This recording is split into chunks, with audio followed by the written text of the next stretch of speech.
مگر موڈی جی سب کو بھول جاتے ہیں. انسان جب غرور اور اہنکار کا شکار ہوتا ہے تو نیچے نہیں دیکھتا, صرف آگے دیکھتے رہتا ہے اور اس کو اطراف میں کچھ نظر نہیں آتا. موڈی جی آپ کب تک بدنام کریں گے؟ 10 سال میں آپ دیکھ رہے ہیں کہ بی جے پی کو جب سے سطح ملی, بھارت کے 17 کروڑ غیور مسلمانوں کو بدنام کرنے کے لیے لو جہاد کے نام پر جھوٹی پکچر بنائی جاتی ہے. کبھی یہ پکچر بنا دی گئی, کبھی کشمیر فائل بنا دی گئی, تو کبھی کیرلا کی لو جہاد پر ایک کہانی بنا دی گئی, تو کبھی پکچر بنا دی گئی کہ بچے زیادہ پیدا کرتے ہیں. ارے پکچر بنانے والوں, تم کب تک مسلمانوں کا تھوک چاٹتے رہو گے؟ بتاؤ, دیش میں بے روزگاری پر کیوں نہیں بناتے پکچر؟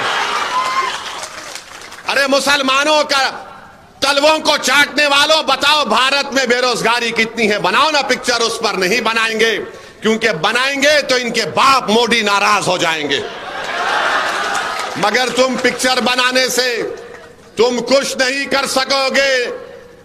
تم کچھ بدنام کرنے کی کوشش کر رہے نہیں کر پاؤ گے. جو دین سچ ہوتا ہے, حق ہے, وہ حق رہے گا انشاءاللہ تعالی. مگر یہ سب کو سب موقع مل رہا ہے کیونکہ بی جے پی سطح میں ہے. میں آپ کو تاریخ میں لے کے جانا چاہتا ہوں. 1930 ہٹلر کا زمانہ ہے, جرمنی ہے, اور جرمنی میں بھی ہٹلر بھی ایسا ہی کرتا تھا. پکچر بناتا تھا, بدنام کرتا تھا یہودیوں کو. کبھی ان کو کہتے تھے کہ ان کو جرمنی سے محبت نہیں, کبھی ان کے کھانے کو نشانہ بنایا جاتا تھا. اور اس کے بعد کیا ہوا؟ 60 لاکھ یہودیوں کو ہٹلر نے گیس کے چیمبر میں ڈال کر ان کو مروا دیا. میرے بھائی ہوش میں آؤ, دوست کو پہچانو.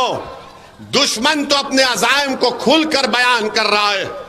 اگر آج آپ اس فرق کو محسوس نہیں کریں گے تو یاد رکھو, یہ جو معصوم بچے 12 اور 14 سال کے ہیں, وہ کل تم سے پوچھیں گے کہ بتاؤ ابو, جب ہمارے بربادی کے پورے منصوبے بنائے جا رہے تھے, آپ نے ان منصوبوں کو کیسے نہیں روک پائے؟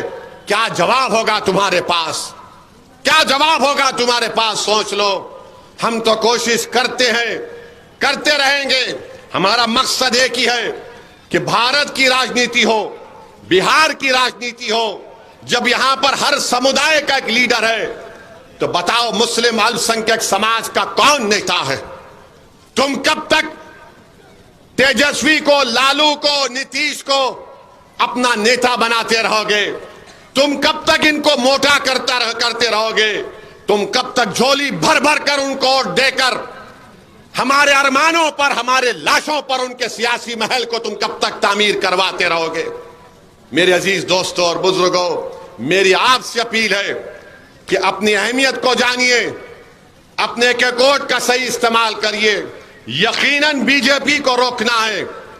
کیوں نہیں روکیں گے بی جے پی کو؟ آج بی جے پی کہہ رہی ہے کہ یکساں سول کوڈ کو نافذ کریں گے. یکساں سول کوڈ کا مطلب یہ ہے کہ اتراکھنڈ میں بی جے پی کی سرکار ہے, وہاں پر بی جے پی نے یکساں civil code, uniform civil code کا قانون بنایا, اور اتراکھنڈ کے مسلمانوں سے کہہ دیا کہ تمہاری شادی خطبہ نکاح سے نہیں ہوگی, اسپیشل میرج ایکٹ کے تحت ہوگی. تمہارے بیٹے اور بیٹی کا نکاح گواہ سے نہیں ہوگا. دلہن کو اور تمہاری بیٹی کو اور تمہاری بیوی کو مہر نہیں دیا جائے گا. طلاق ہوگا تو کسی اور دوسرے سمودائے کے مذہبی قانون کے مطابق ہوگا. بتاؤ, اگر کل پارلیمنٹ میں یکساں سول کوڈ کا قانون لایا جائے گا تو کیا تیجسوی یادو کھڑے ہو کر اس کو پھاڑیں گے یا ویسے اس کو پھاڑے گا؟ آپ فیصلہ کر لو. تو میری آپ تمام سے گزارش ہے کہ آپ اپنا ایک ووٹ کا استعمال کریے. یقیناً انشاءاللہ تعالی اگر 4 تاریخ کو نتیجے آئیں گے, اور انشاءاللہ اگر بی جے پی کی حکومت نہیں بنے گی, تو مجلس اتحاد